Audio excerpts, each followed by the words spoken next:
From WNDU, Weather Authority Mike Hoffman has your Storm Team 16 forecast. And this line of thunderstorms developed over central Illinois, north central Illinois, right after the 6 o'clock show, and it's been racing eastward now. It actually doesn't look as bad as it did farther west in Illinois, but nonetheless, the part right now moving into the South Bend area is the strongest part of it. So most of St. Joe County, most of Elkhart County, and the southern part of Cass County under a severe thunderstorm warning right now. Also some pretty heavy thunderstorms you can see up around St. Joe. Look at all the lightning with these storms. Now, as you can see, the rotation that we showed you off the top of the show, the weak rotation, is no longer showing up on the on 16 Doppler max. So that's always some good news. But I did want to track out this leading edge because it's really racing east-northeast at about 45 miles per hour. So it's in South Bend right now, but puts it in Elkhart in about 21 minutes, 37 minutes in Goshen, about 59 minutes, all the way into Howell. So this is going to be racing into the LaGrange area within the hour. So these storms are really moving quickly. Let's go to the St. Joe sky view. It's pouring there right now. It has been over the last half hour. Lots of thunder and lightning so far, 64 degrees. You can see how things really cool down about 10 degrees because of these thunderstorms. It hadn't cooled down quite yet in South Bend. You can see our camera shaking though, so there are strong winds. We've only had one report of some damage, and it's fairly minor damage in the Michigan City area. We're still watching for things, but the rest of the numbers will show the humidity 73%, wind south-southwesterly at 15. That was at the top of the hour. It's obviously stronger than that right now if it's shaking our camera like that. We're also getting reports of a lot of tree limbs down in the Buchanan area. So this storm is definitely causing some at least minor damage in places, and that's kind of what we're expecting. We're hoping that there's nothing worse than tree limbs down, large tree limbs down, that type of a thing. Temperatures in the 70s, you can see, except where it's already cooled down with the thunderstorms coming in. They will definitely cool things down. Here's what came through this afternoon. Now you'll notice how it was all dry across Illinois, and all of a sudden right there, that line developed over northwestern Illinois, and it's now racing through the area. I kind of expect these to weaken as we head through the rest of the night as they come our way. This severe thunderstorm watch is only for this line, and it's until 2 a.m., which means it's probably going to be canceled early. Here's the way things shape up then. We are looking at a chance of afternoon showers and thunderstorms for the day tomorrow. Future track showing the showers and thunderstorms coming on through, and you can see how it keeps them there until about 2 a.m., and then the front kind of comes in 7 a.m. Not too much going on, partly sunny skies. The front kind of hangs around though, so especially in our northern areas tomorrow afternoon, could be a pop-up shower or thunderstorm. Future track showing that, and then the whole front moves to the north, so we really expect Thursday to be dry, even though future track showing a couple of hit and miss activity there during the afternoon. We expect it'll probably be dry, but as the front starts to come our way, much better chance for showers and thunderstorms as we head into the day on Friday, even in the morning and perhaps again in the afternoon. Here's my Storm Team 16 forecast for all of Michiana for tonight. Heavy thunderstorms rolling through and then ending, remaining humid though, low down to 64. Tomorrow warm and humid, thunderstorm in spots, high of 86. Tomorrow night partly cloudy, low down to 68. And a 7-day forecast shows that next chance for thunderstorms coming in Friday and especially on Saturday. Could kind of be a soggy beginning to the weekend. Kim Birchfield from Elkhart, the latest winner of a Storm Team 16 umbrella. We'll be contacting Kim about her umbrella, and if you'd like to enter, be sure to watch News Center 16. We may announce your name. Frank will be giving away 2 more umbrellas tomorrow morning, and we'll be back with more news and sports coming up. Frank Waugh has your Storm Team 16 forecast. Very busy morning across Michiana. South Bend schools closed. Penn Harris Madison on a 2-hour delay this morning. Elkhart schools on a 2-hour delay. Mishawaka, you're in session as usual. Yeah, we've heard from some people saying, you know, this is so frustrating because so many kids are trying to navigate sidewalks that have not been shoveled and roads that have not been plowed. Be careful. Drivers, watch out for kids that are still going to school this morning. Parents, you know, if you can, walk with your kids to do your best to try to help them get there. Try to drive them there. It is a messy morning. Snow totals so far, about 6 to 12 inches shaded there in our darkest color across much of Michiana. Seeing totals like that, 3 to 6 inches to the north and east.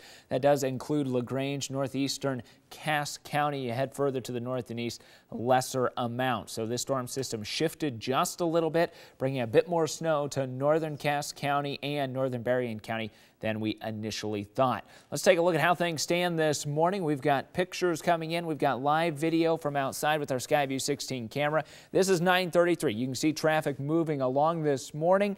It was very snow-packed and drifted in places. Right now, it looks like cars moving around without too many problems. 28 on the thermometer. North winds right now at 16.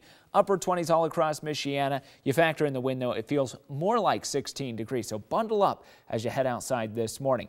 Take a look at my Facebook page. We've had some great photos sent in early this morning. There are those snow totals, 6 to 12 inches across Michiana. Satellite and radar pictures showing the storm system pulling away from us. My Facebook page, search for meteorologist Frank Wah. Hit that like button while you're there. We've had some fantastic photos coming in. This one comes in from Christy.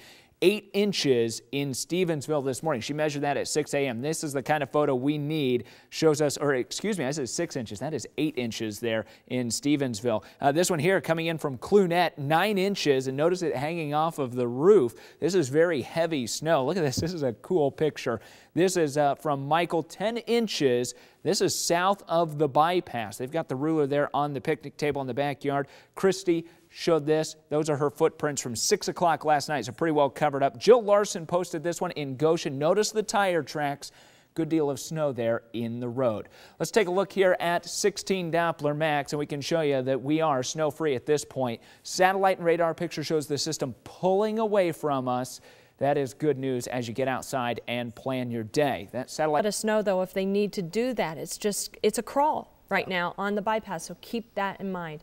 Let's go out to Kate Chappell. She is live in downtown South Bend. Earlier, Kate, you were showing us a very important picture that tells the story this morning where they've cleared the snow. There's ice underneath. Absolutely. That snow pretty much cleared downtown South Bend. We're at the corner of Jefferson and St. Joe, and you can see right here, definitely a slick spot, even just on this road right here. And you can imagine that's similar all throughout the area. So that's going to be important. Take some extra time this morning as you're driving out on those roads. Remember, main roads are pretty much clear as far as snow piles and accumulation off the side of the road, but that layer of ice is still there. This morning, clearing off my own car, it seemed like there was at least a foot of snow on there, and it's that heavier snow. You can see right here, it's not as powdery as it has been in the past. This is kind of some thicker snow, so definitely give yourself that extra time if you do have to head out this morning. It's rough. It's definitely walking out there, trudging through the snow is not fun. So I can understand why some of those schools are closed this morning. So you are just going to want to take some time, whether you're walking or driving. I saw someone walking downtown just a few minutes ago. They had their boots on and their shoes in the other. So that's a good tip to take with you this morning. Make sure you have those boots. It's also not as cold out here as it has been earlier parts of the winter, but it's definitely still chilly. So if your kids are heading outside today, make sure everyone's bundled up. And of course, if you are hitting the roads, can see traffic picking up a little bit down here, just take that extra time. That's the most important thing this morning. Extra time. Can see a little bit of snow kicking out from those tires. So give yourself that extra stopping distance and be careful of some of that hidden ice. I will send it back to you guys, but Frank, you know, we're downtown. I can see some of these clovers out here preparing us for St. Patrick's Day. It's March. I'm really hoping that this is the last major snowfall we see this season. I'm ready for spring. You're not the only one hoping that. You know, we've had some reports coming in this morning of drifting, especially in rural locations. What have you seen downtown? You've got a lot of buildings there. Maybe you're more protected. Have you seen any drifting downtown? There is a little bit of a breeze, a little bit of wind going on, not terrible, and not as much drifting as some of those rural areas like you're saying. Here, most of that snow just pushed up in big piles, but that's from the plows, not the drifts. Another thing I did notice, though, make sure you clear your car off completely. Some of that snow, even though it is a little bit heavier, kind of running off the cars and hitting cars behind them. So that'll be another thing to keep in mind this morning as you're hitting the roads and clearing off your car before you head out. Obviously, that's also important for your own safety, so it's not coming off the hood, blocking your vision. Be a good driver and friend to everybody else on the road and clear off your car. Absolutely. Good etiquette for sure. Definitely. All right, thanks, Kate. Kate Chappell reporting live. She did touch on something, you know, the plows got the heaps of snow. Yeah, good luck getting out of your car. Yeah, that might be tough also at the end of your driveway too, so keep that in mind. It's hard to believe that we have to worry about storm spotter training.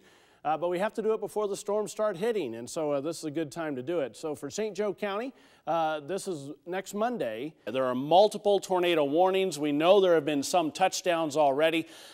This is one of those setups where you could actually see a strong EF3 or higher tornado out of this as it comes toward the east, and they could be something that lasts for a long time. In other words, they may go 20, 30 miles long in length, which is a tremendous tornado. So this is one of those days where you need to pay close attention, go over with your family exactly what's going on, and when you get a warning, it's not all coming our way, obviously, but all coming toward Indiana and southwestern Michigan, and that's what we have to watch. So coming back to our area, right now we're okay. We're just seeing some showers, but over the next 3 hours or so, we expect this line to come quickly across Michiana. When the line starts to get into our area, and we start to see real evidence of damaging winds coming in or tornadoes coming in, we will stay on the air continuously for you. We will be on Facebook and all the other social media at all of our different Facebook pages. We'll be streaming online at WNDU.com. So keep that in mind. As we put this into motion, you can see how quickly this is moving east. I mean, these pictures are every 5 minutes and you can hardly even track them. It's just like big blobs just racing across the screen. Yeah, go ahead. Madeiryville Fire Department reports tornado on the ground at. Oh goodness. Okay. I'm not sure if it's 200 south near 421 north of State Road 14. Okay, that's very close to Madeiryville. Yeah. There's County Road 130. If we zoom in a little bit farther, what county road did you say? It says north of State Road 14. So there's 14, 421. I think there's a typo in the text here. It said 2007 near 421, so I'm thinking there's a typo. But okay, it probably is. I would guesstimate from this picture, though, that it's very close to Madeiryville at this point, right there. And it looks like now there is a tornado warning now in effect for Fulton County until 3:30. That just came down the wire, too. Did they? Oh, yes, that's from the southern storm. Okay, correct. So we have two potential. Well, no, one tornado is on the ground. We're gonna take the word of the fire department there in Madeiryville that this is a tornado on the ground, probably just crossed US 421, very close to Madeiryville. We don't know exactly where that is, but that is moving off to the east-northeast very rapidly. So if you live in this tornado warning area, I'm going to track this out for you right now, as a matter of fact. So let me go to the computer here and get it tracking for you and see what's going on, because we want to try and alert you as to when this may come. Now, we're going to use a cone in this case because we can actually track a specific spot. So we're going to go from right there all the way east-northeast, and again, it's moving so fast. Oops. We'll have to do that one again. It's moving so fast that it's tough to track when you zoom in this far because you can see it doesn't always show it out quite so quickly. So if this tornado would remain on the ground, it would put it in Winnemac, or close to there, probably north of there, in about 17 minutes or so. Monterey in 27, Culver in 32. Now that's pretty far out, so I don't want to start talking about these other places too quickly here just because of that. Southern storm system, though, let's track this one out as well, and it appears to be pretty close to Monticello at this point, so if we track that off to the northeast rapidly, you can see that would put it in Royal Center in less than 16 minutes, I think. Lucerne 22. I posted another picture. It's up if you want to go to the sure, next let's scene. Go to that. So this is from Sawyer, Michigan, and this is it looks like a big pine tree that was actually cracked in half because some of the winds that were anywhere from about 60 to 70 miles per hour. Wow, that's a big tree there too. Looks like it. Okay. No, again, these are nasty storms. I think we're going to see a lot of pictures like this, and thanks for all of you who are sending us pictures. It obviously helps to keep other people out ahead of this line of thunderstorms a little bit safer, because they can actually see what the storms have done off to the west. We may not be getting the big tornadoes like they saw a couple perhaps in Illinois, but we are still getting strong enough winds to cause damage, despite the fact that we don't have a lot of leaves on the trees. It could have been a lot worse. Imagine if this were in the middle of June. Yes, I totally agree. Absolutely. Yeah. Mike, thanks. Lots of chainsaws, trash bags, and rakes are being put to use today. Plenty of people woke up to find debris from last night's storm in their yards. Some of it also includes some major damage, like uprooted trees and downed power lines. News Center 16's Stephanie Stang is live in South Bend, where the cleanup efforts continue. And Steph, some big trees fell pretty hard last night. That's right, Terry. Take a look at this tree here. Uprooted about 11 o'clock last night. It took some power lines down with it, and then it fell on top of this house. Thankfully, though, crews have been working hard. They pulled the tree off of the house, chopped it up into small pieces, and cleanup crews have been working all day long to clean up around the area.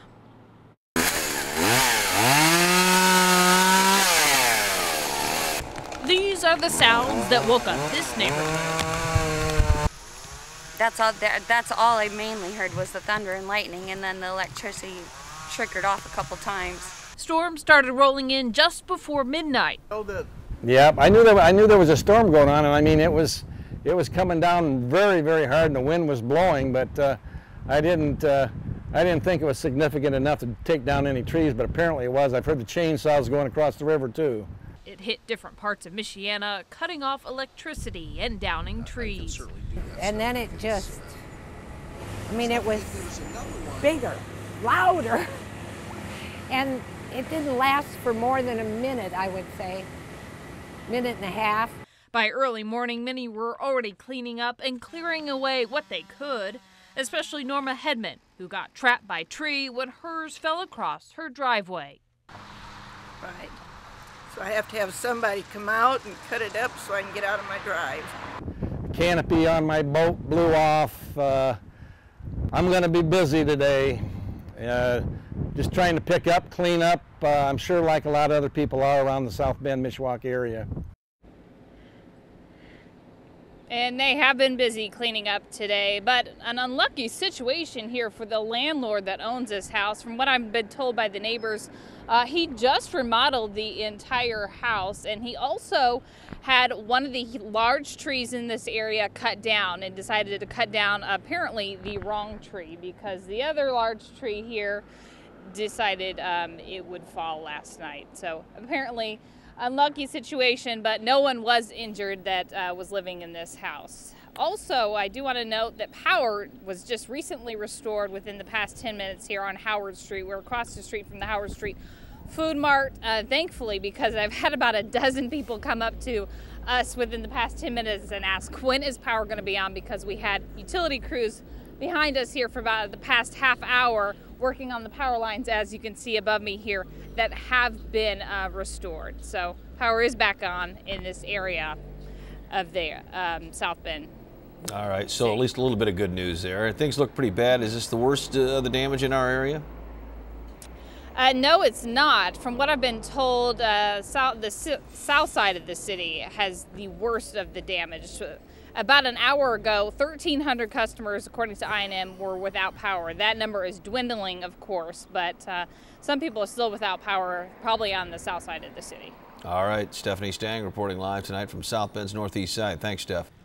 We're right here on 31, just off the 20 bypass. Traffic is moving about, I would say, 15 to 20 miles an hour. We've seen 4 snowplows go by today, and I don't know if you can see this, but Brandon's going to show you the texture of the snow just on my glove. It's almost like frozen mist. So visibility is really, it's decreased. I would give yourself maybe 20 minutes extra time today, just because the snow, as it hits the windshield, seems like there's a little bit of freezing on the windshield. So when you want to clean off your car, you definitely want to heat that up really nice. Keep your heat on really high to make sure it melts some of that precipitation off. Right now, we're getting a lot of reports.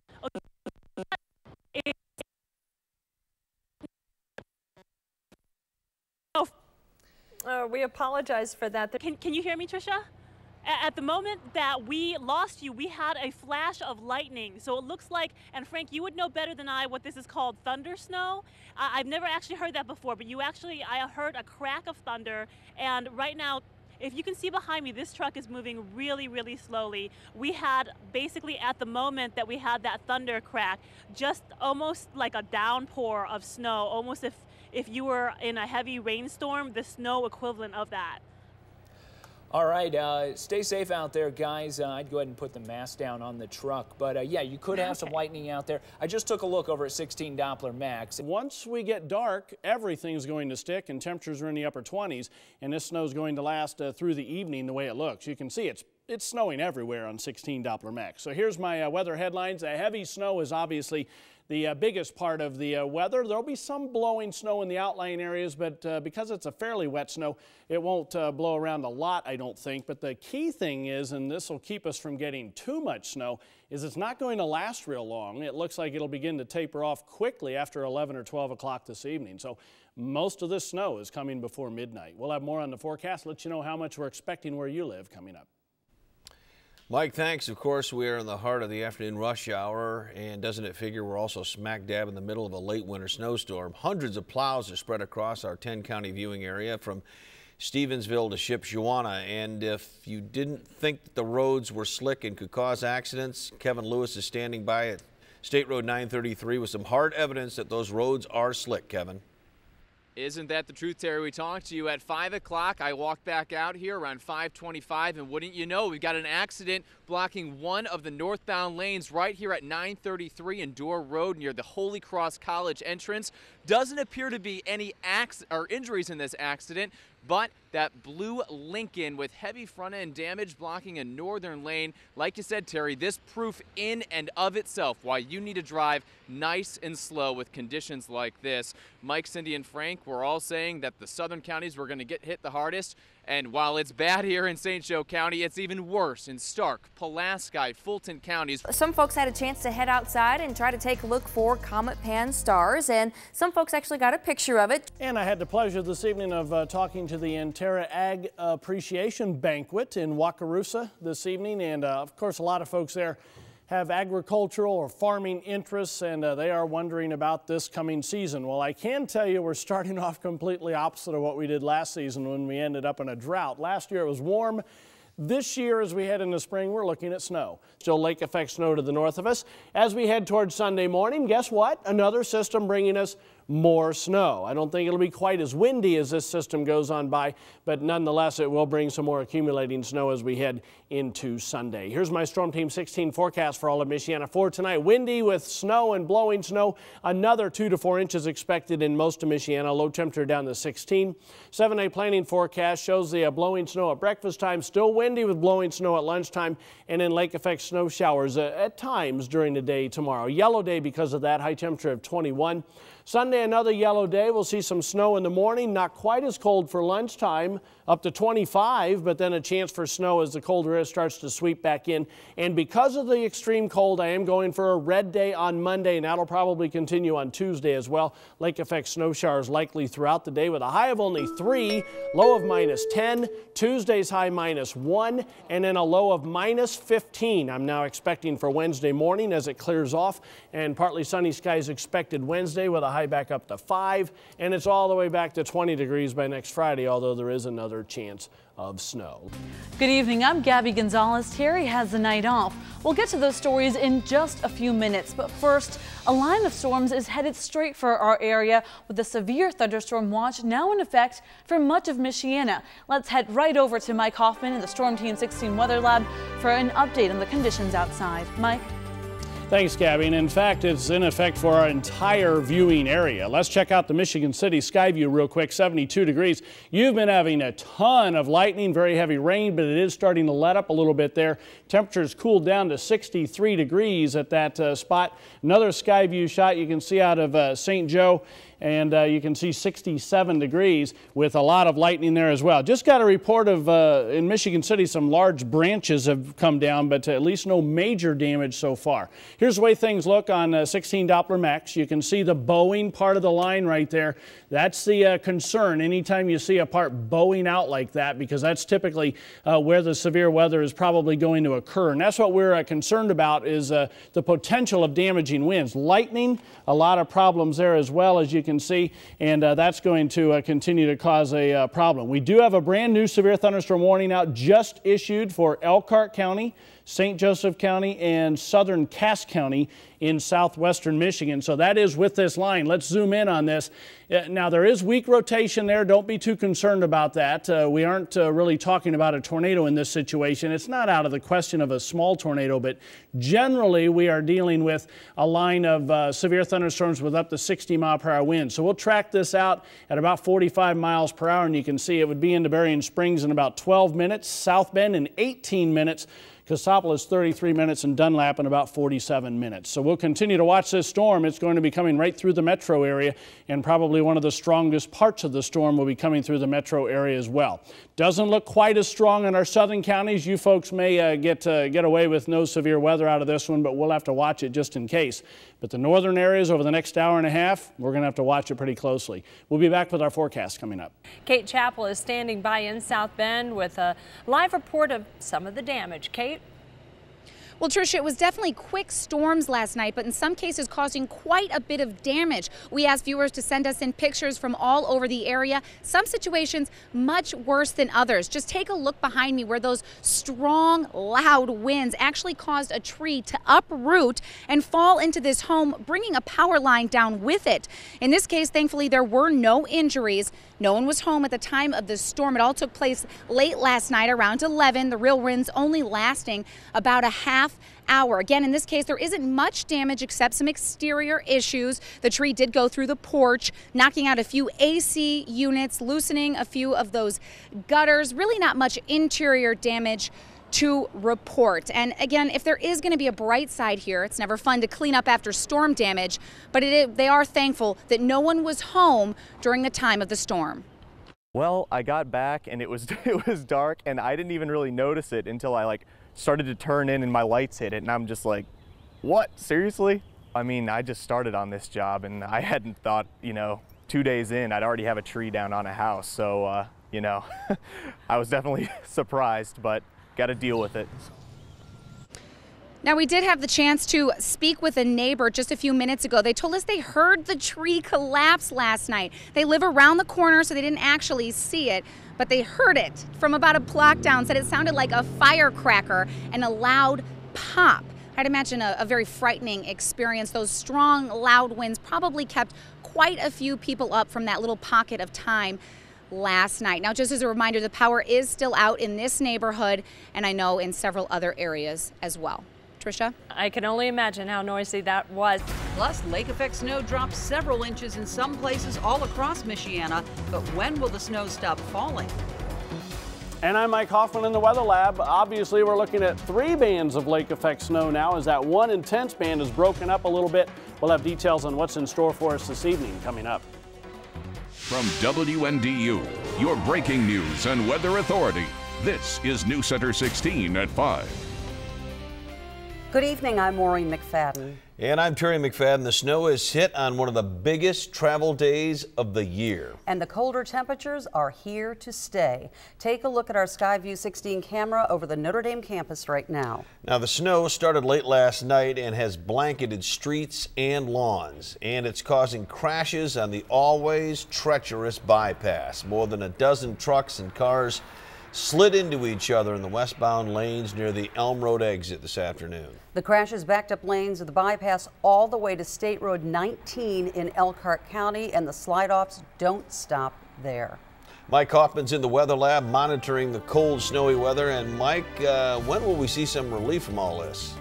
Well, right now we're seeing the winds slowly shifting around from northwest to west, and that will tend to break up these bands of lake effect snow as we head through the later parts of the evening. Should be pretty much over by the middle of the night, let's say 2 or 3 a.m. as everything kind of shifts off to the east and falls apart. But you can see right now we are looking at 3 main bands of snow. The main one that was one intense band is broken up now, and so we can kind of see a couple of bands there. One of them into our eastern areas like Cassopolis, Cass County, into Elkhart County as well, and then a new third band kind of developing there in eastern LaPorte County into parts of Marshall and Stark County. So that's the setup at the moment, and we're going to continue to see these lake effect snow bands for this evening coming southeastward. But when you start to get 3 bands of snow instead of one intense band, you tend to spread out the snow and it doesn't come down quite as hard like it was earlier in the afternoon. News Center 16's Tricia Hart joins us live from South Bend. So Trish, things aren't looking too good for those planning to hit the road right after getting off work.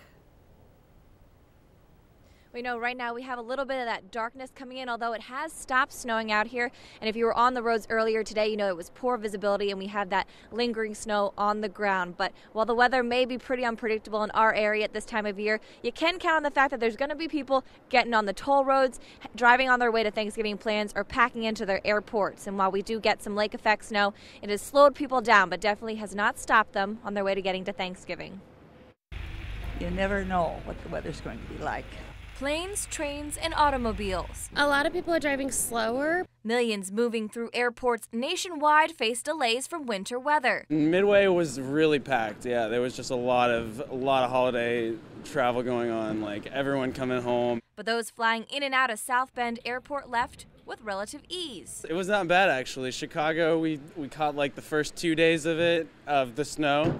And it was really light, nothing compared to this. We have thousands of people that are flying through or traveling through the South Bend Airport today, and everybody has been in great spirits. People have been able to take off to get to their destinations. South Bend Airport added more than 5 outbound flights to meet demands.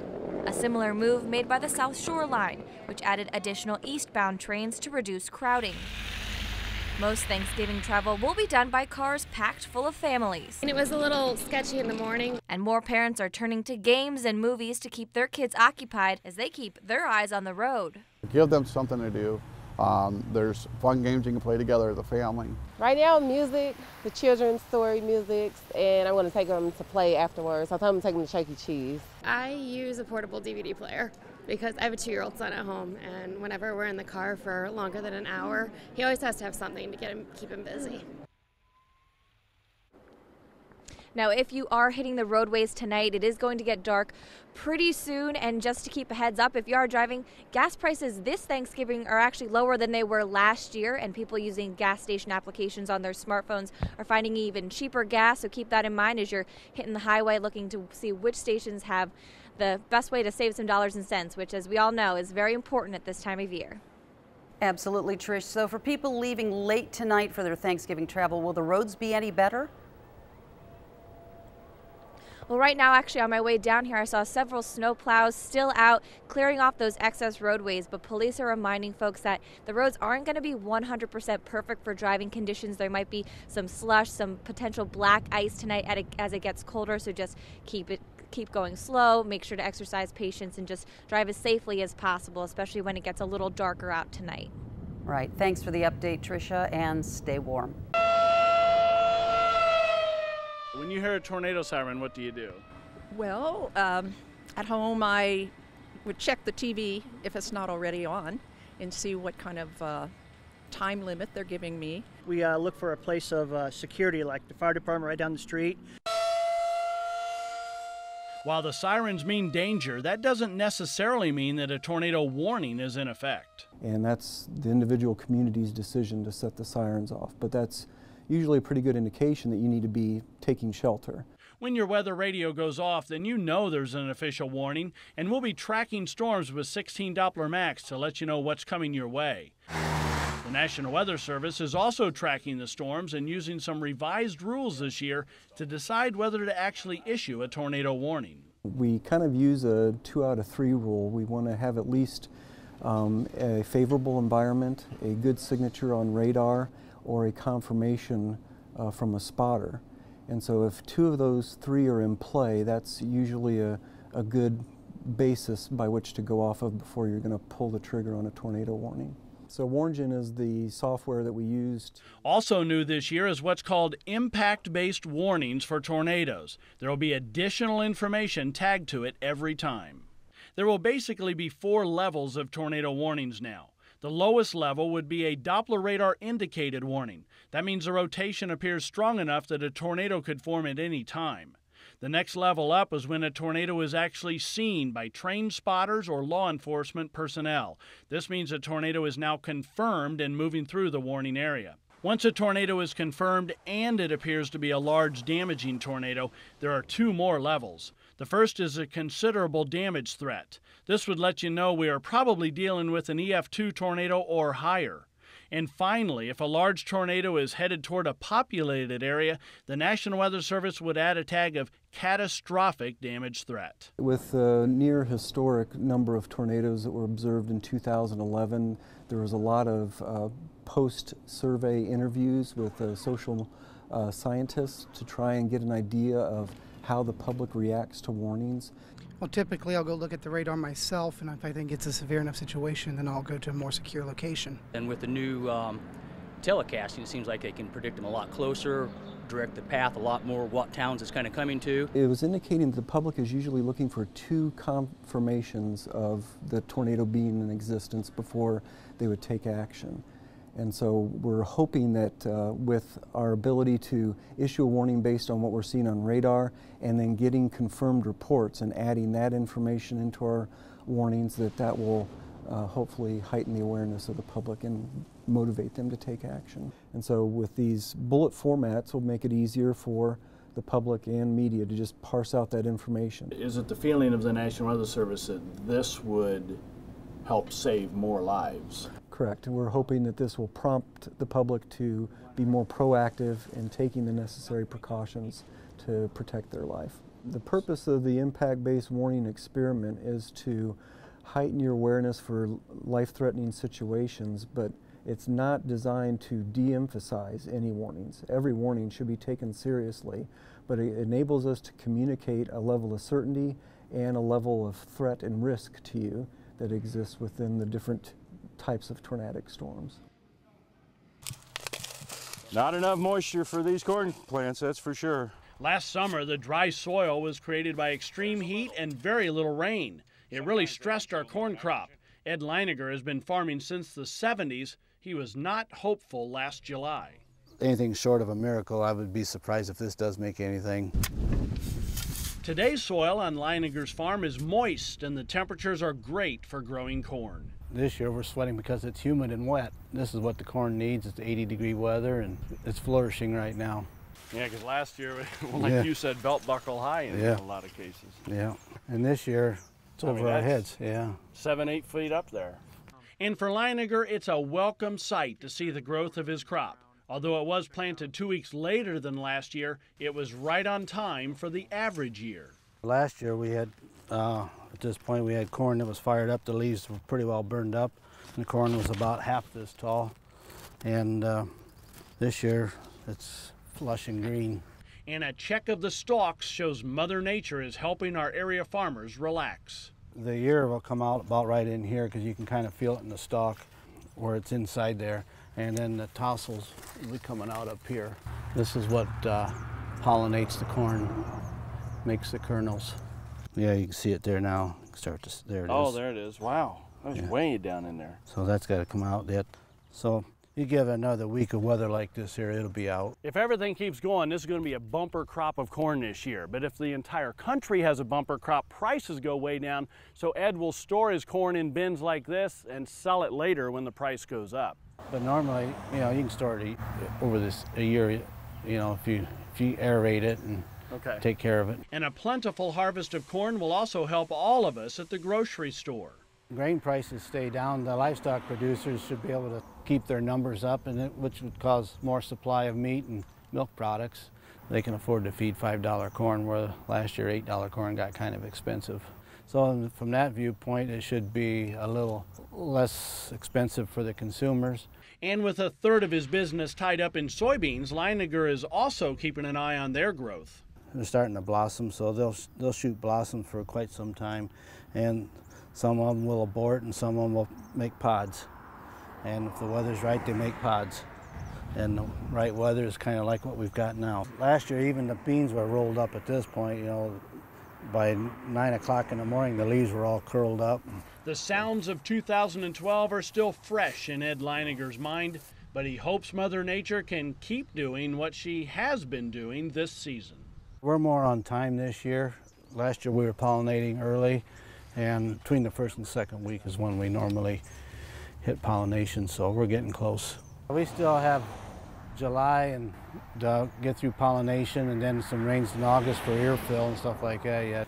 It's pretty critical yet, so we've got a good start, but We're looking at, we still got 6 weeks we got to be, worried about getting a decent crops.